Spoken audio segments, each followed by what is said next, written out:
So I would just like to point out that just because they're made of gold, that doesn't mean that every single piece is going to be $100,000. And don't get me wrong, they do have pieces that are way above $100,000.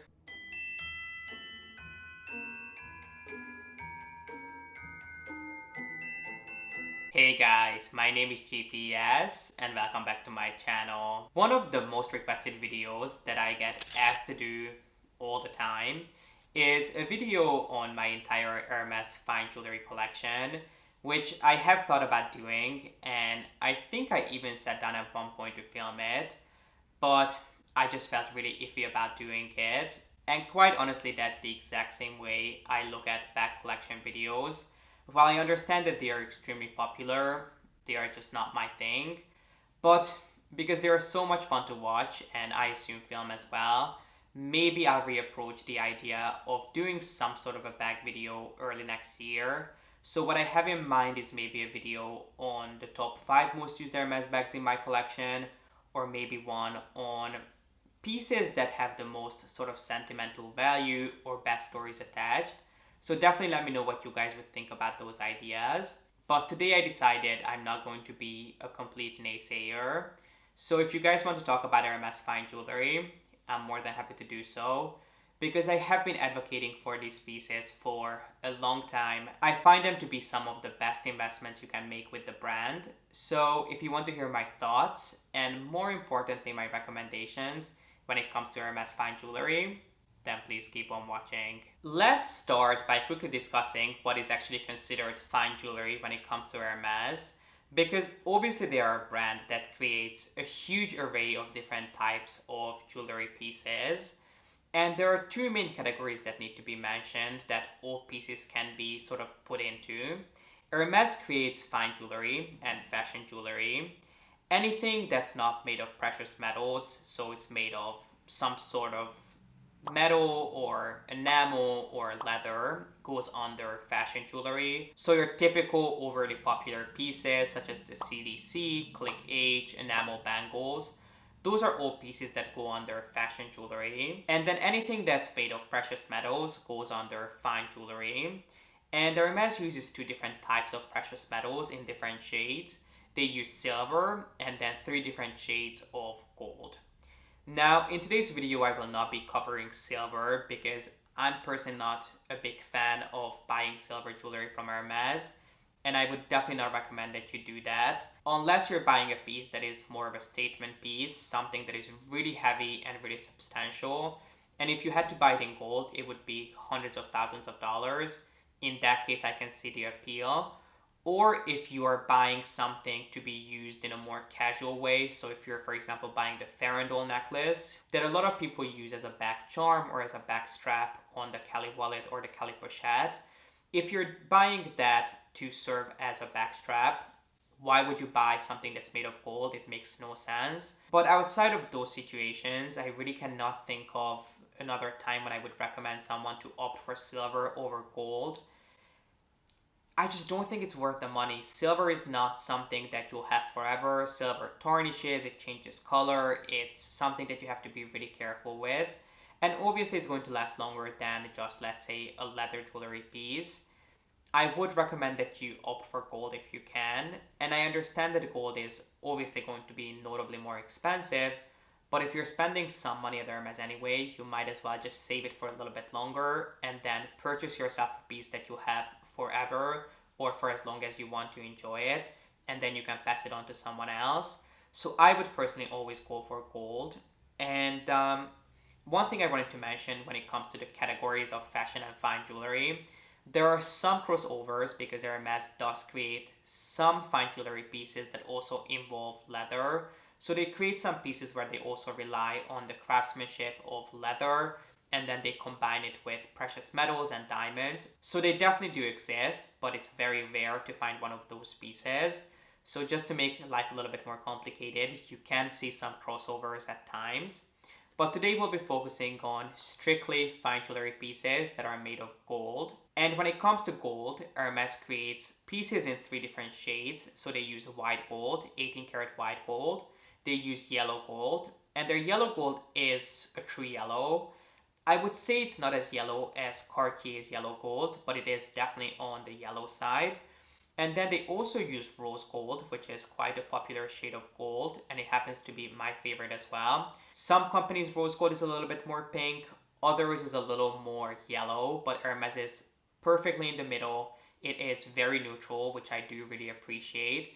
And I find it's the perfect balance of white and yellow gold, so I'm a huge fan of their rose gold pieces. And then the last thing I wanted to talk about before we get into the actual recommendations is pricing, because I think pricing and the prices associated with fine jewelry pieces is really what's stopping most people from even giving these pieces a try, even though I find it to be a big mistake. Because if you look at some of the more popular fashion jewelry pieces that Hermes makes, whether it's the CDC or the Click Age, those pieces you can expect to pay close to $1,000 for. The CDC is even more at this point. It's over $1,000, and then if you buy it in Croc, it's over 2,000.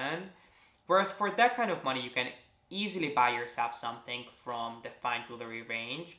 So I think the least expensive piece I've ever found in their fine jewelry offerings was a wedding band, but you can find more casual pieces like earrings that are under $1,000. They even have rings that are under 1,000.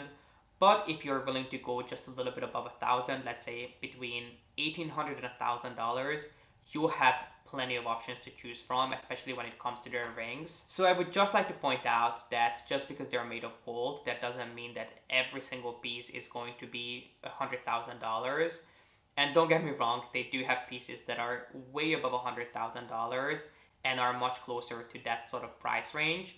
But you can find pieces that are closer to price to fashion jewelry than some of their more extravagant pieces, which I think is something that a lot of people don't know about. So when they think of Hermes jewelry, they think of the Click Age and they think of CDC. But if you already have a CDC bracelet in your collection, which obviously is going to make more of a statement than a small pair of earrings or a small ring, if you already have one, why would you spend your money on another one when you could spend that money on a piece that you're going to have in your collection for literally forever? Hermes has quite a few different ranges and different themes, shall we call it, when it comes to their fine jewelry pieces. So they have different families within fine jewelry. And what I try to do is I try to narrow it down to my top 5 favorite sort of groups and ranges within their fine jewelry collections. And I chose one piece from every single one. So without further ado, let's get into it. Hermes has a hugely extensive range that is ever growing based on the Kelly design. And I absolutely love this collection. They always play around with this. I think every single year they come out with some sort of addition to this collection. Some of them stick and they remain in their portfolio. Some of them just come and go. And I think the last sort of reiteration of the Kelly twist closure was on chokers. They came out with, I think, actually a choker and then a bracelet where the base of the piece was made of leather, but then the Kelly twist closure was actually made of metal, so it's quite similar to how it's built on the bag itself as well, which I thought was a really cute idea. If you love the Kelly design, I think a lot of people would recommend that you start with the Kelly bracelets, which is actually quite comparable to the Cartier Love bracelets. But I find that the Kelly bracelet doesn't really work on its own. It's quite thin and dainty to be worn by itself, I find. I think it looks best when it's stacked with something else. Do bear one thing in mind, which is when it comes to the Kelly, pretty much anything from the Kelly collection, they are 3-dimensional pieces. So the Kelly twist closure is going to be standing out from the bracelet. So if you wear it, make sure that you are aware of it, because I think you can really easily pull different sweaters and more delicate fabrics with it. So it's just something that you should keep in mind. But I have to be honest, it does look fabulous. But where I would actually recommend that you start is by looking at their rings. As I mentioned, I'm extremely biased to their rings. I just love Hermes rings. And they do have a couple of different variations. The 3 that I really enjoy from them is the original Kelly ring in the very small version, which is just a really, really thin sort of, it almost looks like a wedding band with the Kelly twist closure, and that's it. They have a similar ring that's a little bit wider, which is called, I believe it's called the small version, which has 4 diamonds where you would have the screws of the Kelly hardware. And then they also have a couple of double rings in this collection, which happens to be my personal favorite. I think if you're going to spend the money, this is the one I would spend the money on because you're going to get the most bang for your buck with this, which is actually made up of 2 different pieces of rings. So you have the Kelly ring on one side with the twist closure, and then there is a chain hanging off of the Kelly ring, which is attached to a smaller sort of pinky ring. So you're essentially getting 2 pieces in one, and an extra chain, which I think is just such an incredible and elegant fashion statement. Hermes has been making pieces with this sort of chain design when it comes to rings. I think the first one that they did was with the CDC, but actually the CDC one was made up of both silver and gold. So the CDC I think was made of silver, the chain was gold, and so was the pinky ring. So that was a mix of different metals, and I actually preferred this over that. But Hermes does have other sort of chain rings in their silver portfolio. So I think if you're going to go for it, if you're willing to spend the money, you might as well do this ring because there really aren't that many rings out there that would get you as much of a fashion statement as this one would for the price. The next collection that we have to move on to, which if I said that the Kelly collection was my favorite, I would like to take it back because this is actually my personal favorite, which is a design and a range that has been around in the Hermes portfolio since the 1930s. I believe the design came out in 1938.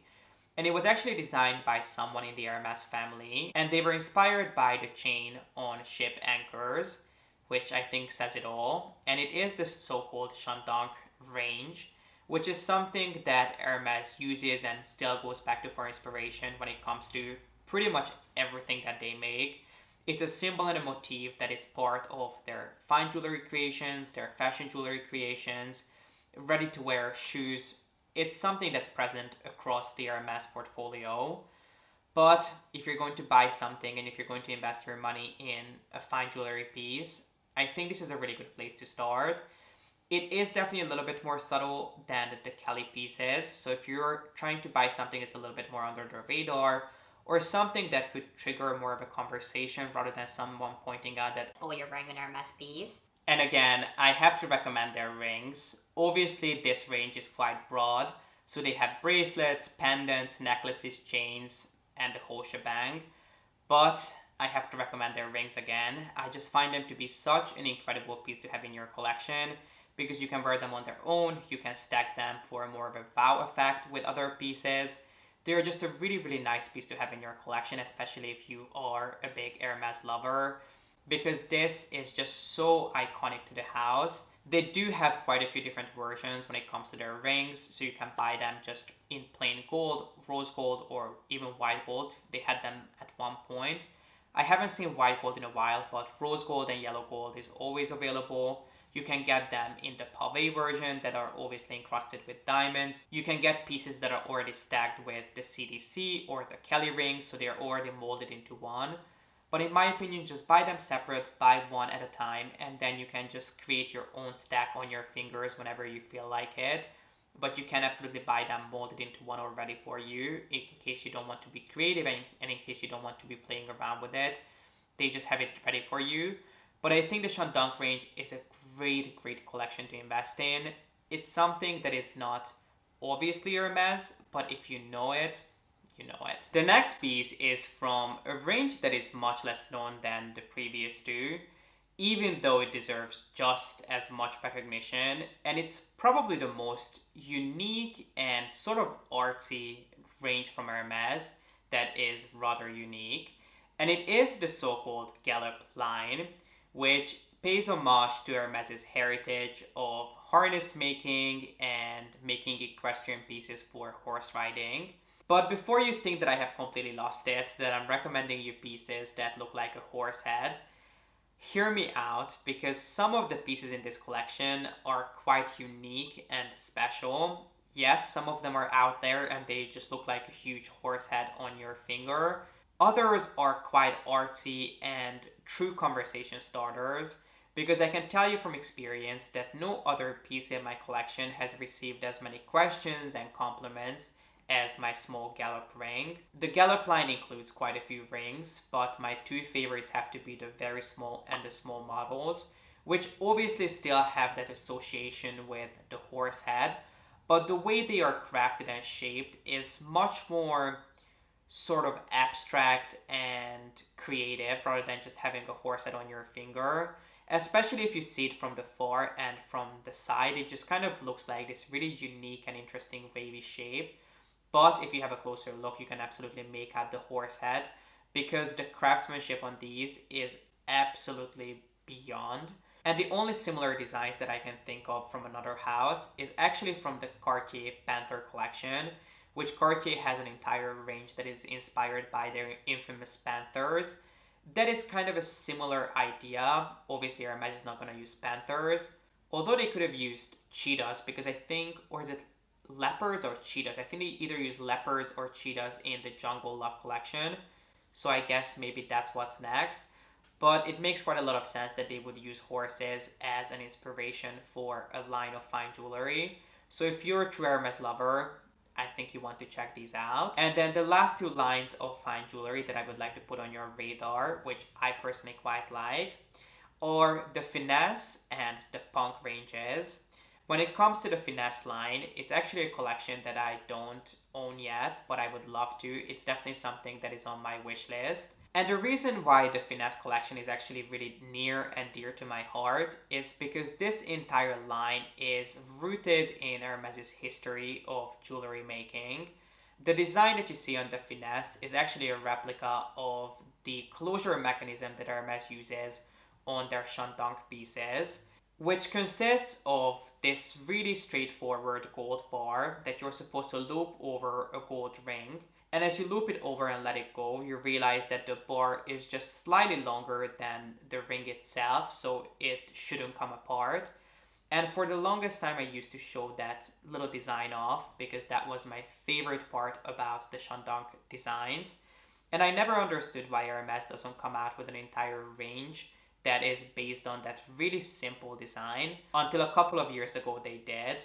They launched the Finesse line and then it sort of disappeared, and then they came back with an entire extensive line that is based on that really interesting Hermes detail and piece of Hermes history, which I personally really appreciate.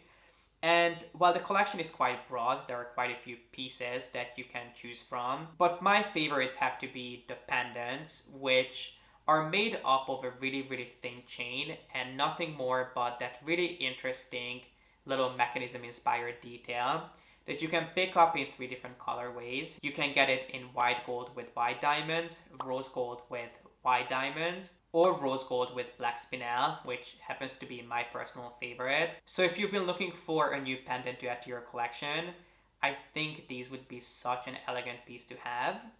And then last but not least, I wanted to make a recommendation for a bracelet because I realized that we haven't really talked about bracelets in this video. Well, that's really for a reason because I'm not the biggest bracelet person. But in case you are, one range that I would recommend that you look into is the Punk line. And the Punk line is quite interesting because it was inspired by the original Shandong family. But Hermes put a twist on it and they sort of merged the original Shandong motif with this sort of 90s safety pin aesthetic, and the Punk range was born. They have rings and necklaces and earrings in this line, all of which are really nice and quite youthful compared to some of the other Hermes designs. But I find the bracelets to be the best in this collection that range from being as elementary as a really, really simple chain with a little charm on it, all the way to being super ornate and bracelets that almost look like a tennis bracelet. But my favorite happens to be the one right in the middle, the one that was the original launch, which consists of a larger safety pin sort of pendant in the middle. And then on one side it's made of just a really simple gold chain, but on the other you do get a few links of the Shandong chain, which I think makes it quite special and spices up the original design quite a bit. So I think this line would be really, really good to look at if you're looking for a bracelet. Obviously, Hermes has some beautiful bracelets in other ranges like the Kelly range or the Nilo range. But I feel if you want to get the most out of your money, this is the line to look at. And if I can find any on the pre-loved market, I'll make sure to link them down below. And I'll try to do the same with every single one of these pieces because fine jewelry is one of those things that is really good to buy pre-loved. When it comes to Hermes fine jewelry, they are not a great investment if you look at their resale value. But if you look at investing money in pieces that you know you will be able to enjoy for a lifetime, these are the best pieces you can buy. But because of this very reason, you can get them at really good prices on the pre-loved market. So if I can find any, I'll make sure to link them down below. And this actually concludes today's video on Hermes fine jewelry. I would love to know what you guys think about these pieces. I know a lot of you out there love Van Cleef and Cartier, but I hope I was able to inspire you to look at a couple of new pieces at Hermes and maybe go out of your comfort zone and see what Hermes has to offer. And if you guys enjoyed this video, then please make sure to give it a thumbs up and don't forget to subscribe. And as always, thank you so much for watching. I appreciate you being here and I hope to see you in the next one. Bye.